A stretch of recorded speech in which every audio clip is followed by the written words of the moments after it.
हमारे विभाग के प्रधान मुख्य वन संरक्षक श्री ए.के. पांडे जी, श्री पी.के. गुप्ता जी, मुख्य वन संरक्षक आई.टी. श्री अरविंदर सिंह जी, अपर प्रधान वन संरक्षक श्री राकेश कुमार जी, श्री सुरेंद्र सिंह जी और नवनियुक्त वनरक्षी मित्रों, बहनों और भाइयों। मित्रों, मैं सबसे पहले अपने सभी वनरक्षी बहनों और भाइयों का विभाग की ओर से और सरकार की ओर से हार्दिक अभिनंदन और स्वागत करता हूं। और ठीक ही कहा सुरेंद्र जी और अन्य लोगों ने कि आज के ज़माने में नौकरी मिलना सबसे कठिन काम होता है, और वह भी सरकारी नौकरी मिलना। क्योंकि लोग सरकारी नौकरी के पीछे इसलिए भागते हैं क्योंकि एक बार सेवा में आ गए तो सेवानिवृत्त होने तक वो सेवा में बने रहते हैं। बहुत ही कम लोग हैं जो कुछ बहुत ज़्यादा गड़बड़ किए तो उनको हटाया जाता होगा, और सेवानिवृत्ति के बाद उनको पेंशन और बाकी सुविधा भी मिलती है। यानी एक बार जिसकी नियुक्ति हो गई तो वो मृत्यु तक उसको सरकार का कोई ना कोई लाभ जो है और मिलता रहेगा। और जो निजी क्षेत्र है, जो प्राइवेट सेक्टर है, उसके अंदर भले ही वेतन कुछ ज़्यादा मिलता होगा, लेकिन कब निकाल दिया जाएगा ये पता नहीं है, कब नौकरी छोड़ देना पड़ेगा ये पता नहीं है। और उसी का परिणाम है कि सरकारी नौकरी के लिए इतनी मारामारी है कि अभी जो सिपाही भर्ती का जो कार्यक्रम चल रहा था बिहार में, करीब 11,000 सिपाहियों की भर्ती होनी थी, 13 लाख आवेदन आया, और पहले चरण में 6.5 लाख लोगों की परीक्षा हो गई, क्योंकि हमारी क्षमता नहीं कि एक बार में हम 13 लाख लोगों की परीक्षा आयोजित कर सके। इसलिए मित्रों, आज के समय में परीक्षाओं का आयोजन करना, समय पर परिणाम निकालना और बिना विवाद के परिणाम निकालना, इस मायने में मैं और धन्यवाद देना चाहूँगा कि जो बिहार सरकार का जो सिपाही चयन परिषद था, जिसने कि आपकी बहाली केंद्रीय सिपाही चयन बोर्ड, मैं धन्यवाद देना चाहूँगा उसके चेयरमैन श्री द्विवेदी जी को कि उन्होंने रिकॉर्ड समय में फॉरेस्ट गार्ड की परीक्षा लेकर परिणाम निकालने का काम किया है, और एक भी आरोप नहीं लगा। नहीं तो हर परीक्षा में गलत या सही कोई ना कोई आरोप लगने लगता है। और एक और अच्छी बात हुई कि कोई कोर्ट नहीं गया। बिहार में शायद ही कोई परीक्षा होगी जिसमें बिना कोर्ट गए और कोई परीक्षा संपन्न हुई होगी। या कई बार आरोप लगता है कि प्रश्न पत्र आउट हो गया, या फिजिकल वेरिफिकेशन के अंदर, या जो स्वास्थ्य जांच होती है, या बाकी जो परीक्षा होती है, तो इस परीक्षा में कहीं भी एक भी कोई आरोप नहीं लगा, और एक रिकॉर्ड समय में और आपकी ये परीक्षा हुई और आपका चयन किया गया है। इसलिए आप सभी भाग्यशाली हैं कि जिंदगी के इस मोड़ पर आपको इतनी कम उम्र में और सेवा करने का मौका मिला है। और मैं आपको ये भी बता दूं कि पिछले 30 वर्षों से वन विभाग में फॉरेस्ट गार्ड की जो नियुक्ति है, ये 30 वर्षों से मामला लंबित था। 2013 में अवर वन सेवा नियमावली बन गई, 2013 में बनी नियमावली, लेकिन फिर भी बहाली नहीं हो पाई। और पहले इसका जो संवर्ग था वो जिला स्तर पर था, मतलब कि जो ट्रांसफर पोस्टिंग होगी वो जिला स्तर पर होगी, लेकिन बाद में इसको बदलकर राज्य स्तर का कर दिया गया, और 902 रिक्तियों का विज्ञापन निकला था, 879 का चयन हुआ, और 848 लोगों का वन रक्षियों ने और योगदान किया है। मित्रों, एक बात और बताना चाहूँगा कि रिजल्ट निकलने के बाद, योगदान के बाद 6 महीने की कम से कम ट्रेनिंग होती है, तभी उनको फील्ड में भेजा जाता है। लेकिन चूंकि बिहार के अंदर फॉरेस्ट गार्ड की भारी कमी है, इसलिए हम लोगों ने तय किया कि हम तत्काल उनको पोस्टिंग कर देते हैं और बाद में धीरे धीरे उनके प्रशिक्षण का कार्यक्रम चलता रहेगा। इसलिए ध्यान रखिए आप कि 6 महीने का ट्रेनिंग आपको दिया जाना है और अभी भी पुलिस वेरिफिकेशन नहीं हुआ है, वो बाकी है। तो चूंकि काम की आवश्यकता को देखते हुए अभी फिलहाल ये अस्थायी नियुक्ति है। अगर पुलिस वेरिफिकेशन में कोई त्रुटि पाई गई, कोई आरोप पाया गया, तो वैसी स्थिति में जिन लोगों को अभी चयन करके जिनका पोस्टिंग कर दिया गया है, उनके सामने खतरा पैदा हो सकता है। तो इसलिए इस बात की सावधानी रखेंगे कि पुलिस वेरिफिकेशन जो है, क्योंकि बहुत समय लग जाता, जैसे माननीय मुख्यमंत्री से हम लोगों ने अनुमति प्राप्त की कि बिना पुलिस वेरिफिकेशन के भी इनको काम करने की और अनुमति दी जाए। और जैसा बताया गया है कि 50 जो वनकर्मी हैं, फॉरेस्ट गार्ड हैं, उनको कानपुर राज्य वन प्रशिक्षण संस्थान भेजा जा चुका है और 200 को मध्य प्रदेश भेजा जाएगा।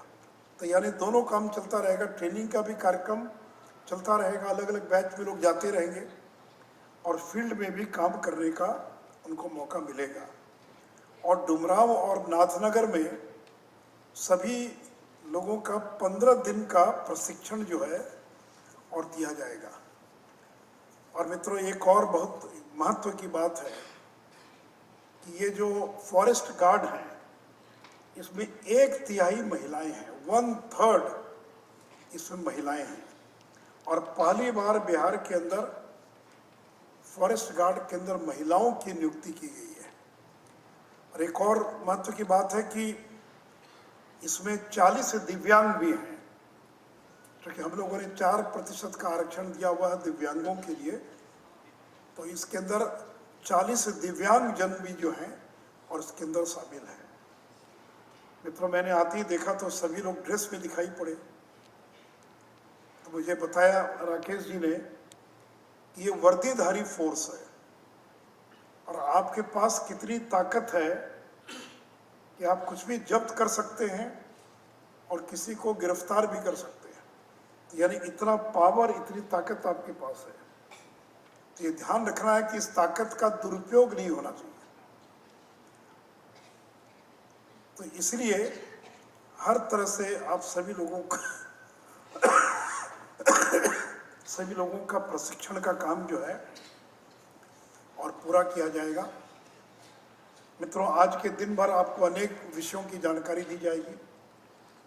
यह तो एक दिन का उन्मुखीकरण कार्यक्रम है, लेकिन मैं आग्रह करूंगा कि जो भी आज आपको ट्रेनिंग दी जा रही, जो भी पुस्तकें दी जा रही हैं, उनका बाद में जाकर और अध्ययन करेंगे और जब फील्ड में काम करेंगे तो बहुत सारी व्यवहारिक बातों की जानकारी आपको उसके दौरान मिलेगी। मित्रों, बिहार के अंदर हम सबों को मालूम है कि जो नियुक्त करने वाली एजेंसी होती है, वो करीब कई एजेंसियां काम करती हैं। जैसे गस्टेड रैंक के जो अधिकारी हैं, उनकी नियुक्ति बीपीएससी के द्वारा होती है। उसी प्रकार बिहार कर्मचारी चयन आयोग, सिपाही की नियुक्ति केंद्रीय सिपाही चयन बोर्ड के द्वारा होती है। जो तकनीकी पदाधिकारी, उनकी नियुक्ति तकनीकी सेवा आयोग के द्वारा होती है। और जो लेक्चरर्स की बहाली है, वो विश्वविद्यालय सेवा आयोग के द्वारा होती है। मित्रों, मुझे खुशी कि जब से हम लोग सरकार में आए तो 1-2 परीक्षाओं को छोड़कर किसी भी परीक्षा में कभी कोई धांधली का आरोप नहीं लगा। और नहीं तो मुझे याद है एक जमाना था कि बिहार लोक सेवा आयोग के जो गस्टेड रैंक के लोगों की नियुक्ति करता है, उसमें 3-3 चेयरमैन को जेल जाना पड़ा था नियुक्ति में धांधली के आरोप में। बीपीएससी के अध्यक्ष हुआ करते थे राम सिंहासन सिंह, उनको जेल जाना पड़ा, लक्ष्मी राय को जेल जाना पड़ा, रजिया तबस्सुम को जाना पड़ा, और लोगों का भरोसा खत्म हो गया था कि नियुक्ति का मतलब पैरवी। और आज मैं दावा कर सकता हूं कि हमारी सरकार 2005 में आने के बाद एक भी बहाली में कोई पैरवी से बहाली हुई होगी या पैसे से बहाली हुई होगी, मैं दावा करता हूं एक भी बहाली पैरवी और पैसे के बल पर नहीं हुई है। और आप यहाँ बैठे हुए लोग हैं, कोई धीरे से आकर पत्रकारों को बता दे कि हाँ भाई पैरवी के बल पर मेरी बहाली हुई है। आप अपने मेरिट पर, अपनी योग्यता के बल पर कठिन स्पर्धा के माध्यम से और आपकी नियुक्ति हुई है। तो एक भरोसा हम लोगों ने पैदा किया है कि जो भी नियुक्ति होगी उसमें पारदर्शिता होगी, उसमें कोई पैरवी नहीं होगी। अभी बिहार विधानसभा के अंदर बहाली चल रही है, यानी रोज 2 आदमी आता है कि सर बोल दीजिए। लोगों को लगता है कि बिना पैरवी के नियुक्ति हो ही नहीं सकती है, लेकिन ऐसा नहीं है। और इसलिए बिहार में हम लोगों ने दिखला दिया कि बिना पैसे की, बिना पैरवी की, ईमानदारी के साथ और पूरी पारदर्शिता के साथ योग्यता के आधार पर और नियुक्ति की प्रक्रिया की जा सकती है।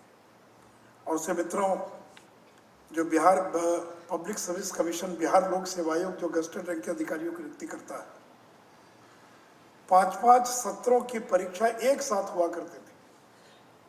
और मुझे बताते हुए खुशी हो रही है कि बिहार लोक सेवा आयोग के अंदर पूरा रेगुलराइज हो चुका है, नियमित हो चुकी है, और अब प्रति वर्ष परीक्षा हो रही है। 5 साल की परीक्षा एक बार नहीं होती है। अभी 65वीं परीक्षा संपन्न हो चुकी है, 64वीं का परिणाम निकल चुका है। यानी कहने का मतलब है कि जब हम लोग सरकार में आए तो 5 साल की परीक्षा एक बार में हो रही थी। तो धीरे धीरे करते करते उसको अब वो पूरे तरह से नियमित हो गई है। और उसी प्रकार जो केंद्रीय सिपाही चयन बोर्ड है, हर साल 10,000 सिपाही की बहाली हम करेंगे, हर साल। लेकिन कितना कठिन काम है, आपने देखा कि अभी जब परीक्षा थी तो मेला लगा हुआ था, ट्रेन के अंदर बैठने की जगह नहीं, इतनी बड़ी संख्या में। लेकिन केंद्रीय सिपाही चयन बोर्ड की जो परीक्षा स्थगित हो गई थी 20 तारीख वाली, मेरी द्विवेदी साहब से बातचीत हुई कि बहुत जल्द वो परीक्षा जो है और आयोजित की जाएगी। और आज ही अपने अखबार में देखा होगा कि 25,000 लड़कों को बैठकर परीक्षा देने के लिए और परीक्षा भवन का निर्माण किया जा रहा है। और बिहार कर्मचारी चयन आयोग, उसमें गड़बड़ी हुई थी जिसके कारण वहाँ के चेयरमैन को जेल जाना पड़ा, जेल में भी बंद है। और अब बिहार कर्मचारी चयन आयोग में जितनी लंबित परीक्षाएं हैं, अगले 6 महीने के भीतर उनके चेयरमैन ने मुझे आश्वस्त किया है कि बिहार कर्मचारी चयन आयोग के अंदर जितना लंबित परीक्षा फल है, जिनकी परीक्षाएं हो गई और बहुत सारी त्रुटियां गड़बड़ियां उनको ठीक करके हम 6 महीने में सबों का परिणाम निकाल देंगे और उसको भी नियमित करने का काम करेंगे। और डॉक्टर्स की नियुक्ति और ये तकनीकी सेवा आयोग के द्वारा हो रही है।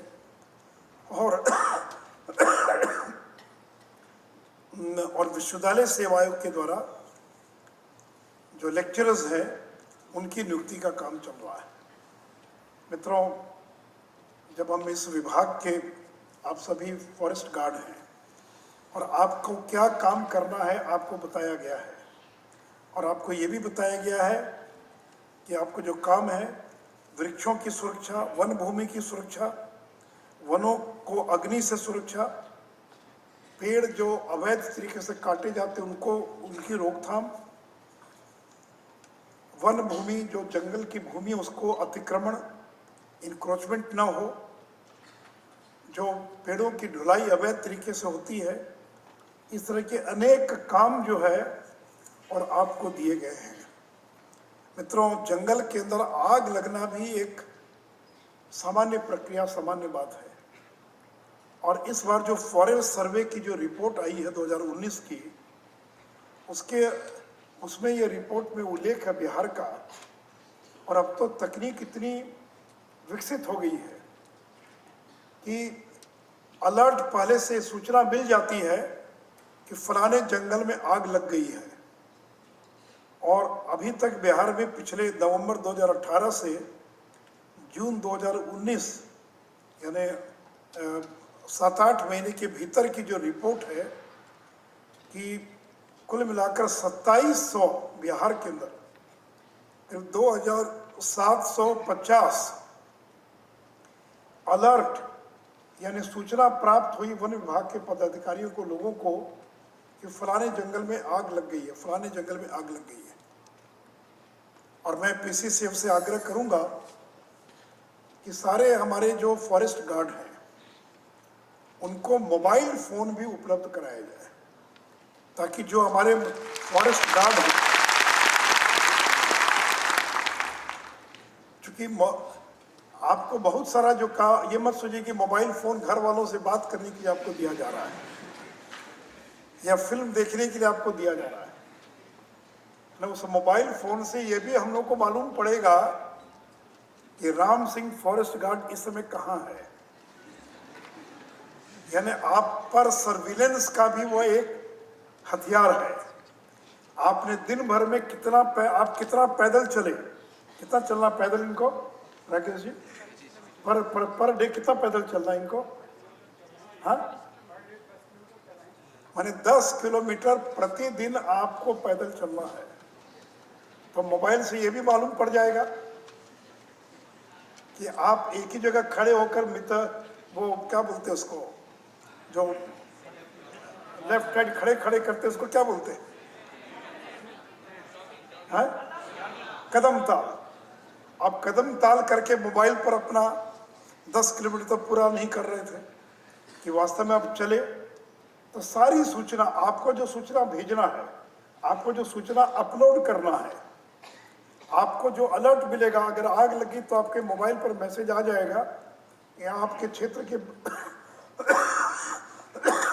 फलाने इलाके के अंदर और आग लग गई है या आग लगने का खतरा है।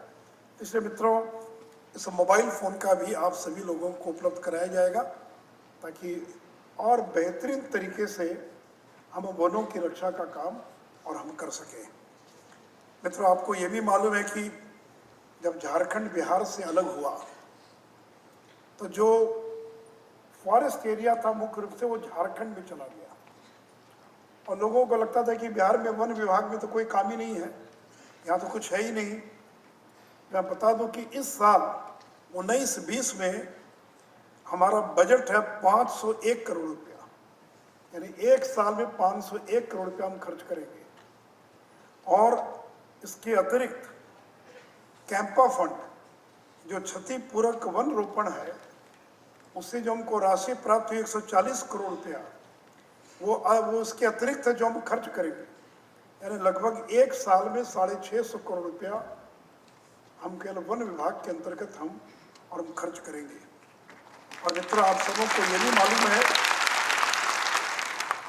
कि वन विभाग का एक बड़ा काम वृक्षारोपण का है, जो ट्री कवर उसको बढ़ाने का है। और ये जो जल जीवन हरियाली अभियान चल रहा है जिसमें बिहार सरकार अगले 3 वर्षों में इस साल मिलाकर 24,524 करोड़ रुपया इस जल जीवन हरियाली अभियान पर हमने खर्च करना प्रारंभ कर दिया है।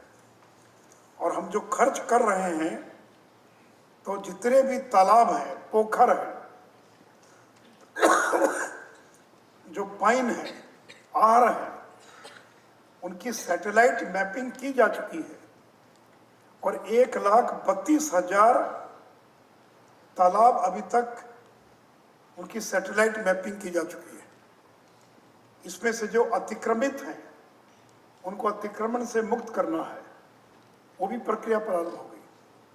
और फिर उनको खुदाई करना, उसको रिजुविनेट करना, पुनर्जीवित करना, और करीब 3 लाख से ज़्यादा कुएं जो हैं वो चिन्हित किए गए। नई पीढ़ी के लोगों को तो मालूम भी नहीं था कि कुआं क्या होता है। पुराने लोगों को मालूम है, तो गांव में कहीं कुएं का इस्तेमाल नहीं होता है। तो हम लोगों ने तय किया कि जो कुआं है उसकी पहचान की जाए और उसको फिर से जिंदा किया जाए। तो बिहार में लगभग 3 लाख और कुएं जो हैं वो चिन्हित किए गए। और आपको मालूम है कि अभी जो 19 तारीख को मानव श्रृंखला का निर्माण किया गया, उसका एक उद्देश्य यही था कि जितने हमारे तालाब पोखर हैं उनको फिर से जिंदा करना, उनको पुनर्जीवित करना, ताकि जो वाटर टेबल, जो जल का स्तर है, वो जो है वो जल का स्तर वो ऊंचा हो सके। और इतना ही नहीं, तो हमारा जो विभाग है वो 50,000 हेक्टेयर में, चूंकि मुख्य रूप से जंगल हमारे पास है, वन क्षेत्र है, तो हम करीब अगले 3 साल में 50,000 हेक्टेयर में हम चेक डैम का निर्माण करेंगे, 50,000 हेक्टेयर में, और जिस पर लगभग 150 करोड़ रुपया खर्च होगा। और एक दूसरा बड़ा काम है वृक्षारोपण का, पौधारोपण का, और कुल मिलाकर लगभग 8 करोड़ पौधे अगले 3 साल के अंदर लगाए जाएंगे। तो यहाँ बैठे हुए हमारे जो फॉरेस्ट गार्ड हैं, उनका इस चेक डैम के निर्माण, जल संचयन के अन्य जो स्ट्रक्चर बनाया जाएगा, उसकी देखभाल करने में भी आपकी भूमिका होगी। और जो वन भूमि के अंदर जो वृक्षारोपण होगा, क्योंकि आपको मालूम है कि बड़े पैमाने पर विकास कार्यों के लिए वन भूमि को विकास कामों के लिए हम देने का काम करते हैं, और जितनी जमीन देते हैं उसके बदले में जो एजेंसी है वो पैसा जमा करती है। तो इसलिए जंगल के क्षेत्र में बड़े पैमाने पर और जो वृक्षारोपण होगा, जो नर्सरी बनेगी, उन सारे कामों में भी सहयोग करने की आपकी बड़ी भूमिका है। इसलिए 8 करोड़ पौधे हम लगाएंगे अगले 3 साल के अंदर। और हम लोगों ने तय किया कि इस साल 9 अगस्त को, यानी 2020 के 9 अगस्त को, जो बिहार पृथ्वी दिवस है, हम एक दिन के अंदर 2,51,00,000 पौधे हम एक दिन के अंदर लगाने का काम करेंगे, कि रिकॉर्ड बनाने का काम करेंगे। तो जिस तरह से हम लोगों ने मानव श्रृंखला बनाकर एक रिकॉर्ड कायम किया, तो एक दिन में 2,51,00,000 पौधे लगाएंगे। और उसके लिए जो नर्सरी चाहिए, अगर पौधे लगेंगे तो उसके लिए पौधा चाहिए लगाने के लिए। तभी पूरे बिहार में जो माननीय मुख्यमंत्री जी का दौरा हुआ है, हर जगह नर्सरी, बड़े पैमाने पर नर्सरी, नई नर्सरी बनाई जा